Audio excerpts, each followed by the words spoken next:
नमस्कार, मैं केशव कुमार भक्त आपका स्वागत करता हूँ। 12 जनवरी 1863 ईस्वी में सनातन संस्कृति के एक ऐसे संदेशवाहक का जन्म हुआ जिन्होंने भारत को पुनर्विश्व गुरु के रूप में स्थापित किया। हाँ, हम उन्हीं की बात कर रहे हैं जिनका नाम था स्वामी विवेकानंद, जिनके बचपन का नाम नरेंद्रनाथ दत्त था। स्वामी विवेकानंद एक ऐसे महान पुरुष है जिनकी एक भी बात पर अगर अमल की जाए तो पूरी जिंदगी ही बदल सकती है। स्वामी विवेकानंद जी ने कहा है कि धन और ज्ञान में सर्वोत्तम ज्ञान है, क्योंकि धन की रक्षा आपको करनी पड़ती है लेकिन ज्ञान आपकी रक्षा करता है। ऐसी कई बातें हैं उनके विचार से सीखने में, जिसमें से एक बार है उनकी माँ ने उनको चाकू लाने के लिए भेजा। उनकी माँ काम कर रही थी किचन में, तो उनको चाकू लाने के लिए भेजा। तो विवेकानंद जब गए चाकू लेके माँ के पास अपना, तो चाकू का जो नोक था वो अपनी तरफ रखा और पकड़ने वाला जो कवर होता है वो माँ की तरफ रखा। माँ ने ये देख कर कहा कि बेटा एक दिन तुम बहुत बड़े व्यक्ति बन जाओगे। विश्व धर्म सम्मेलन में जब स्वामी विवेकानंद शिकागो पहुंचते हैं तो वो जिस रूम में ठहरे थे उस रूम में एक अंग्रेज आता है और देखकर हंसने लगता है। वो देखता है कि अंग्रेज कि महाराज जी के जो बेड है उस पर एक गीता रखी हुई है और उसके ऊपर 20 अंग्रेज राइटरों की किताबें रखी हुई थी। ये देखकर वो हंसने लगा और बोला कि विवेकानंद जी, आखिर में आपने मान ही लिया कि गीता सबसे नीचे है और अंग्रेज राइटरों की बुक सबसे ऊपर। विवेकानंद तो शुरू से हाजिर जवाबी थे। उन्होंने गए और तुरंत ही गीता को खींच लिया। सभी अंग्रेज राइटरों की बुक गिर गई और उस महाराज जी ने कहा कि आखिर में नींव तो गीता ही है। ये हाजिर जवाब देखते हुए वो अंग्रेज देख के दंग रह गया। एक बार की बात है जब उनके जो गुरु थे स्वामी विवेकानंद के, रामकृष्ण परमहंस, उनके पास जाते हैं स्वामी विवेकानंद और बोलते हैं कि गुरु जी, मुझे ईश्वर को देखना है।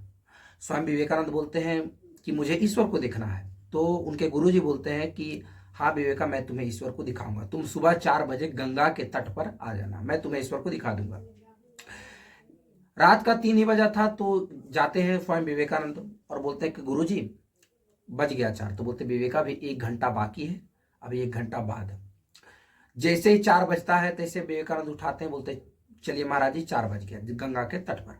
महाराज जी बोलते हैं विवेका, तुम मेरी कमंडलू को उठाओ। तो श्री रामकृष्ण परमहंस की कमंडलू को उठा के विवेकानंद जाते हैं गंगा के तट पर और बोलते हैं कि तुम गंगा में डुबकी लगाओ। जैसे विवेकानंद डुबकी लगाते हैं, रामकृष्ण परमहंस उनके गर्दन को पकड़कर पानी में डुबाते हैं। वो पूरा अपने प्राण के लिए, प्राण की रक्षा के लिए स्वामी विवेकानंद व्याकुल हो जाते, बोलते महाराज जी छोड़िए छोड़िए छोड़िए, चिल्लाने लगते। तो लास्ट में जब महाराज जी उनको छोड़ देते हैं तो बोलते हैं कि जिस प्रकार तुम इसी प्रकार जिस दिन ईश्वर के लिए आकुल व्याकुल हो जाओगे उस दिन तुम्हें ईश्वर की प्राप्ति हो जाए। उनका कहना था कि जिस प्रकार तुम अपने प्राण के लिए आकुल व्याकुल हो गए, उसी प्रकार जिस दिन तुम ईश्वर के लिए आकुल व्याकुल हो जाओगे उस दिन तुम्हें ईश्वर की प्राप्ति हो जाएगी।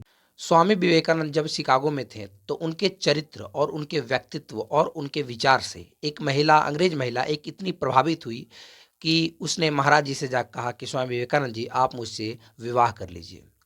मुझे भी एक पुत्र की अभिलाषा है, मुझे भी एक पुत्र चाहिए जो बिल्कुल आप ही की तरह विद्वान हो, जो अपनी विद्वता और अपने विचार को समूचे विश्व में बांटे और मेरा नाम रोशन करे। इस पर स्वामी विवेकानंद जी ने कहा कि आप मुझे अपना पुत्र बना लीजिए, इससे आपका नाम भी रोशन हो जाएगा और आपको एक बेटा भी मिल जाएगा। सचमुच में हाजिर जवाबी हो और चरित्र हो और व्यक्तित्व हो तो स्वामी विवेकानंद जी की तरह। वेदांत और आध्यात्म के विश्व गुरु स्वामी विवेकानंद की मृत्यु 4 जुलाई 1902 ईस्वी में हो गया। सचमुच में एक व्यक्ति की पहचान उसके ज्ञान से होती है, उसके चरित्र से होती है, उसके व्यक्तित्व से होती है। आज भी हम उनके विचारों से स्वामी विवेकानंद को जानते हैं। धन्यवाद केशव कुमार।